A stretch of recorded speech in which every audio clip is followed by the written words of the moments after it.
The rooftop terrace at Soho House, West Hollywood sparkled under string lights and crystal chandeliers, its panoramic views of the city creating the perfect backdrop for Mom's 60th birthday celebration. 60 family members and close friends filled the exclusive space, their designer clothes and expensive jewelry reflecting the success that had defined the Martinez family for 3 generations. The party was everything Mom had dreamed of: champagne flowing like water, a 5-course dinner prepared by a celebrity chef, and an atmosphere of luxury that screamed achievement and prosperity. I stood near the edge of the terrace, sipping my club soda and watching the familiar dance of family politics play out against the glittering backdrop of Los Angeles.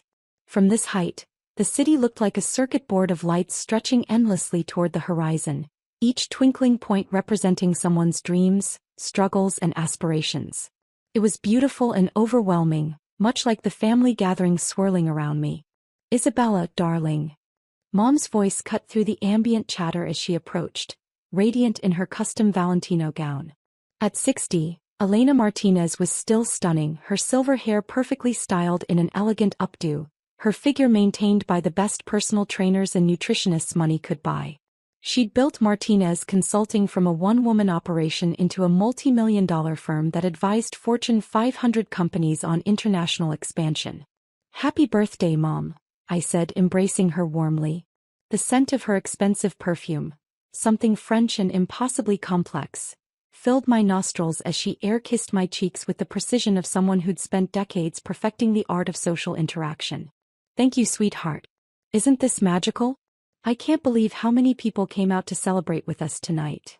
I looked around at the assembled crowd, recognizing faces from the business pages of the LA Times: real estate developers, entertainment executives, tech entrepreneurs, and old money families who measured their worth in generations rather than years. "It's a beautiful party," I agreed, meaning it despite the familiar knot forming in my stomach. Family gatherings always brought out the best and worst in everyone, and I could already see the subtle hierarchies and judgments that would define the evening's conversations. "Isabella." My Uncle Roberto's booming voice carried across the terrace as he approached with his wife Patricia in tow. At 58, Roberto commanded attention wherever he went, his silver hair perfectly styled, his custom tuxedo fitting him like a second skin. As the CEO of Martinez Industries, he was accustomed to being the most successful person in any room, and he carried himself with the confidence that came from never having to check his bank balance.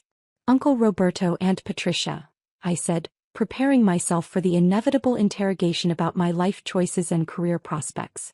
"You look lovely, dear," Patricia said, though her eyes were already scanning my simple black dress with the kind of critical assessment that wealthy women perfected over decades of social combat. "Very understated. Where did you find that dress?" "Nordstrom," I replied honestly, watching her expression shift to barely concealed horror. "Nordstrom," she repeated as if I'd announced that I'd sewn it myself from burlap sacks. "How practical." Before I could respond, my cousin Sophia appeared beside us, her investment banker husband Marcus trailing behind her like an expensive accessory. At 35, Sophia was everything I wasn't: polished, connected, and married to a man who treated 7-figure bonuses like annual cost of living adjustments. "Isabella." Sophia's voice carried the kind of bright enthusiasm that wealthy people use when discussing charity cases. "How are you, sweetie? Still living downtown?" The question felt like a trap, though I couldn't quite see the mechanisms yet. "Yes, I have a place downtown." "That's so brave of you," Sophia continued with false admiration. "Living in such a diverse area. It must be quite an adventure." Diverse was clearly code for something less flattering, but I chose to ignore the implication. "I like the energy of the city center." "Of course you do," Marcus chimed in, his voice carrying the kind of condescension that successful men perfected when discussing people they assumed were struggling financially. "There's something romantic about urban living when you're young and starting out." At 32, after supposedly a decade of adult life, I was still starting out in my family's estimation. "The important thing," Patricia added with false kindness, "is that you're supporting yourself. Not everyone can afford to live in the better neighborhoods, and there's no shame in working within your means." Working within my means. Another polite way of saying I was poor without actually using the word. Speaking of means, Roberto said, his businessman instincts apparently kicking in. How's the job market treating you these days? Still working in, what was it again? Real estate, I said carefully, using the same vague description I'd perfected over the past 5 years. Real estate. Sophia clapped her hands together with exaggerated delight. That's such an exciting field. Are you working with a residential broker? Helping people find starter homes and condos? Something like that, I replied, watching their faces cycle through various expressions of pity mixed with relief that they weren't in my position. That's wonderful, dear, Patricia said with the kind of maternal tone people use when encouraging children who are trying their best but clearly not succeeding. Everyone has to start somewhere in real estate. Maybe someday you'll work your way up to commercial properties or luxury listings. Someday. Maybe. The words felt like tiny daggers, each one carefully aimed to remind me of my presumed place in the family hierarchy. The real estate market in LA is so competitive, Marcus added with false sympathy. I can't imagine trying to make a living selling entry-level properties. The commissions must be modest. Modest commissions. Another euphemism for barely surviving financially. The conversation was beginning to attract attention from other family members, who were drifting over with the kind of curiosity that suggested they were hoping for entertainment at my expense. Are you still living in that tiny studio downtown? Asked my cousin Diana, appearing with her hedge fund manager husband in tow. I drove through that area last month. So many homeless people and street vendors. It must be challenging. It's a 1-bedroom, I corrected quietly, though I immediately regretted providing additional details for them to dissect. A 1-bedroom.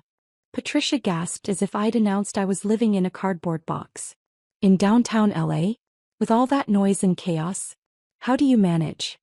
I manage fine, I said, feeling my cheeks burn with embarrassment as more family members joined the circle of observers. Of course you do, sweetheart, Mom said, appearing at my elbow with obvious concern. Isabella has always been resourceful. She makes the best of her situation. Her situation. As if my entire life was a temporary setback that required careful management until I could afford something better. Still, said my brother Miguel, joining the growing crowd with his pharmaceutical executive wife, don't you think it's time to consider moving somewhere more appropriate? Maybe find a roommate and split the cost of a place in a better neighborhood. Roommate. At 32, my successful pharmaceutical CEO brother was suggesting I find a roommate to afford a better apartment. The truth is, Patricia said, her voice dropping to what she probably thought was a whisper but was clearly audible to the growing circle of family members, Isabella has made certain choices in life that have limited her options. What kind of choices? Asked my Uncle Carlos, though his tone suggested he was asking for the entertainment value rather than genuine curiosity. Well, Patricia continued, warming to her favorite topic, while the rest of us were building careers and establishing ourselves financially, Isabella chose a more bohemian path. Real estate sales, downtown living, shopping at chain stores. It's all very authentic and artistic, but it doesn't exactly lead to financial stability. Bohemian. Basic. More euphemisms for unsuccessful and poor. There's nothing wrong with modest living, Mom said loyally, though her tone suggested she wished I'd chosen differently. Not everyone needs to focus on material success. True, Roberto agreed with false magnanimity. Someone has to sell the starter homes and live in the affordable neighborhoods. It's honest work, even if it's not particularly lucrative. Honest work. Even if it's not particularly lucrative. The condescension was so thick I could taste it. The important thing, Sophia added with fake sincerity, is that Isabella is supporting herself. She's not depending on family money or living beyond her means. There's something admirable about accepting your limitations and living within them. Accepting your limitations. The phrase hit like a physical blow. Exactly, Patricia said, her voice getting louder as she warmed to her theme. Isabella understands her financial reality and lives accordingly.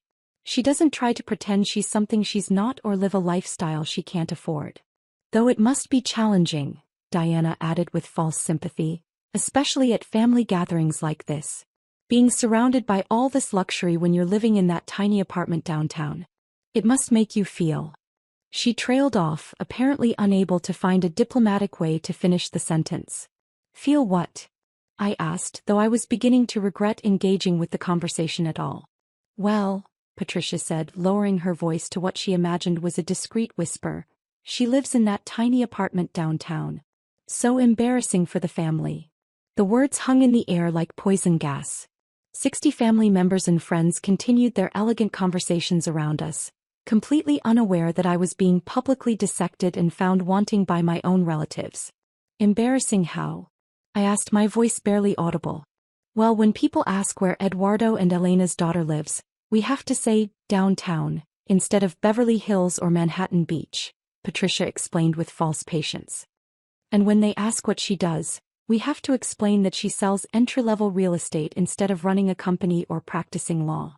It's not that we're not proud of you, Roberto added quickly, clearly aware that the conversation was becoming cruel.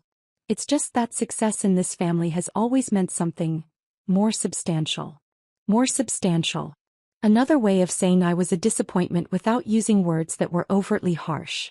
My phone buzzed in my purse, but I ignored it in favor of trying to process the public humiliation unfolding around me. These people who had raised me, who claimed to love me, were discussing my supposed poverty and failure as if I wasn't standing right there listening to every word. The real estate business can be very rewarding, Mom said weakly, trying to inject some positivity into the increasingly brutal conversation. Isabella works very hard at her job. I'm sure she does, Marcus agreed with false kindness. But working hard doesn't always translate to financial success, especially in competitive fields like real estate.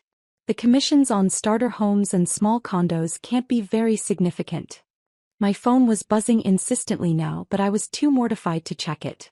Whatever call I was missing couldn't be more humiliating than this public analysis of my supposed financial failures.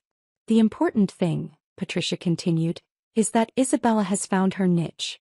Not everyone can be a high earner, and there's nothing wrong with accepting a more modest lifestyle. Though I do worry about her future, Sophia added with theatrical concern. Real estate sales can be so unpredictable. What happens when she gets older and can't keep up with the physical demands of showing properties all day? The conversation was attracting more and more attention from other party guests, who were beginning to drift over with the kind of curiosity that suggested they were hoping for drama to enliven their elegant evening. Maybe she could transition to administrative work, suggested Diana helpfully.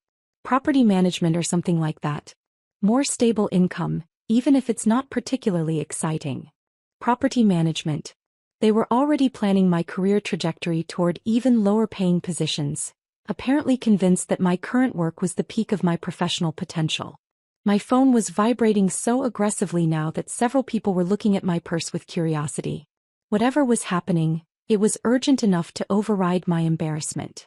"Excuse me," I said, pulling out my phone to silence it. "I should probably take this." "Of course, dear," Patricia said with exaggerated understanding. "Probably a client calling about a showing. Real estate agents have to be available around the clock." I glanced at the caller ID and saw Whitmore Properties, Luxury Division. My realtor for high-end acquisitions, calling at what seemed like the worst possible moment. "I should take this," I repeated, though I was reluctant to have a private conversation in front of 60 family members who were already dissecting my life. "By all means," Roberto said grandly. "Don't let our family celebration interrupt your business calls." The sarcasm in his voice was thick enough to cut with a knife. I swiped to answer the call, and Jonathan Whitmore's refined British accent immediately filled the air. "Isabella. Darling, I have the most wonderful news about your latest acquisition." His voice was loud enough to carry clearly through the terrace's ambient noise, drawing curious glances from family members who were suddenly very interested in my business call. "Jonathan," I said carefully, "you're on speaker. Could we perhaps—" "Perfect. Then everyone can hear the marvelous news," he interrupted with obvious excitement. "The penthouse at Millennium Tower is officially yours. Ms. Martinez, the $45 million penthouse is ready for your final walkthrough." The words hit the terrace like a sonic boom. 60 conversations stopped mid-sentence as guests turned to stare at me, their champagne glasses frozen halfway to their lips. $45 million? Patricia whispered, her voice barely audible. "Indeed," Jonathan continued enthusiastically, completely oblivious to the family drama he was creating. The seller accepted your cash offer this morning.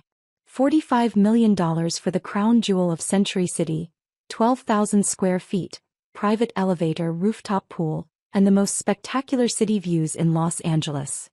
Patricia's champagne glass slipped from her fingers and shattered against the terrace floor, sending crystal shards and golden liquid across her designer shoes. The sound seemed to echo through the sudden silence like a gunshot. 12,000 square feet? Sophia breathed, her investment banker husband's mouth hanging open in shock. The interior design team can begin work immediately, Jonathan continued cheerfully. Though honestly, the space is so magnificent that minimal changes are needed. The previous owner spared no expense.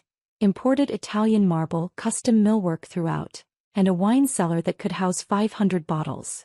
The details were hitting the assembled family like physical blows. I watched their faces cycle through disbelief, shock, and dawning comprehension that everything they thought they knew about my life was completely wrong. Jonathan, I said desperately, perhaps we could discuss the details privately. Nonsense. This is a celebration worthy of sharing, he replied with obvious delight. Isabella, you now own one of the most coveted addresses in Los Angeles. The Millennium Tower Penthouse has been featured in Architectural Digest 3 times. Celebrities and tech billionaires have been trying to buy that specific unit for years. Celebrities and tech billionaires? Roberto repeated weakly, his voice cracking like old leather. Oh yes, the seller received offers from several A-list actors and at least 2 Fortune 500 CEOs, Jonathan explained. But Isabella's cash offer and quick closing timeline won the day. $45 million, no financing contingencies, closing within 30 days. The seller called it the most straightforward luxury transaction he'd ever experienced. $45 million cash. The phrase seemed to break whatever was left of my family's ability to process reality. Cash. Miguel croaked. Naturally, Jonathan replied, as if paying cash for $45 million penthouses was the most normal thing in the world. Isabella's portfolio makes financing unnecessary. When you own that much prime Los Angeles real estate, banks become somewhat irrelevant. Portfolio. Mom managed to whisper. Oh, didn't I mention? This penthouse brings Isabella's total Los Angeles holdings to, let me check my notes, 14 properties valued at approximately $230 million. $230 million. The number seemed to physically stagger several family members. Uncle Carlos sat down heavily in a nearby chair, his face pale with shock. 14 properties? Patricia asked, her voice barely functioning. The Malibu Beach House, the Beverly Hills Estate, the downtown loft building, the Hollywood Hills compound, and now the Millennium Tower Penthouse, Jonathan listed cheerfully. Plus the commercial properties, of course. The office buildings in Century City and the retail spaces in West Hollywood. Commercial properties. Office buildings. Retail spaces. Each revelation was systematically destroying every assumption my family had made about my life and financial situation. Jonathan, I said, trying one more time to contain the damage, could we schedule a time to discuss? Oh, but there's more wonderful news, he interrupted with obvious excitement. The seller mentioned that the penthouse comes fully furnished with museum-quality art and a Steinway concert grand piano. Apparently, the previous owner was a classical music enthusiast who hosted intimate concerts for Los Angeles's cultural elite. Museum-quality art? Diana repeated numbly. Picasso's, Monet's, and a stunning Monet water lily series, Jonathan confirmed. The insurance appraisal values the art collection alone at $12 million. $12 million in art. More money than most of my family members were worth individually. And apparently it was just the bonus artwork that came with my new apartment. Isabella, Jonathan continued, when would you like to schedule the final walkthrough? The building's concierge is eager to welcome you to the Millennium Tower family. As the penthouse owner, you'll have access to all the building's amenities. The private gym, the rooftop garden, the wine tasting room, and of course the helicopter landing pad. Helicopter landing pad? Sophia gasped. Standard feature for penthouses of this caliber, Jonathan explained matter-of-factly. Though most residents prefer the private garage with direct elevator access. Isabella's unit comes with 4 parking spaces in the building's ultra-secure garage. The conversation was becoming increasingly surreal. Here I was, standing on a rooftop terrace while my family learned that their supposed poverty case owned more real estate than most corporations. "Jonathan," I said finally, "I'll call you tomorrow to schedule the walkthrough." "Brilliant. Oh, and Isabella? Congratulations again on assembling such an impressive portfolio at such a young age. 32 years old and worth over $200 million in real estate alone. You're quite the inspiration for our younger agents." Worth over $200 million. The final revelation seemed to break whatever was left of my family's ability to function. The line went dead, leaving 60 party guests staring at me in complete silence. Patricia was the first to speak, her voice coming out as barely more than a whisper. "You own 14 properties worth $230 million? Apparently," I said, though my voice sounded strange even to my own ears. "But you said you lived in a tiny apartment downtown," Roberto managed to croak. "I said I had a place downtown. I never said it was tiny. The downtown loft building is actually quite spacious. I own the entire top 3 floors." "You own the entire building?" Miguel asked weakly. "I own several buildings actually. The downtown property is mixed-use, retail spaces on the ground level, office suites in the middle floors and my residence on top." The explanations were hitting them like waves against a seawall. Each new piece of information seemed to further erode their understanding of who I actually was. "But your clothes," Sophia said desperately. "You shop at Nordstrom and chain stores. I prefer simple clothing. Money doesn't have to define your wardrobe choices." "But the tiny apartment," Patricia insisted, clinging to her original assessment like a life preserver. "You said you lived modestly." "I do live modestly. The downtown loft is only 8,000 square feet. Very reasonable for a city residence." 8,000 square feet is modest?" Diana gasped. "Compared to the Malibu house or the Beverly Hills estate, yes. The Malibu property is 22,000 square feet with private beach access. Beverly Hills is 15,000 square feet with a tennis court and infinity pool." The numbers were clearly overwhelming them. They were trying to process not just the financial implications, but the scope of what I'd built while they were busy pitying my supposed poverty.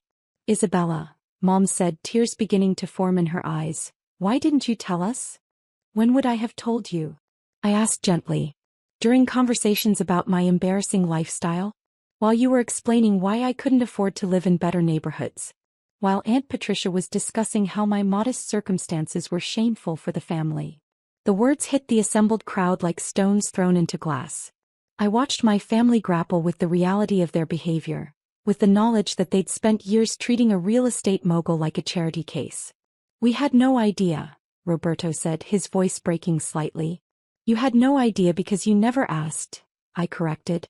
"You saw my simple clothes and modest behavior and decided I was struggling financially.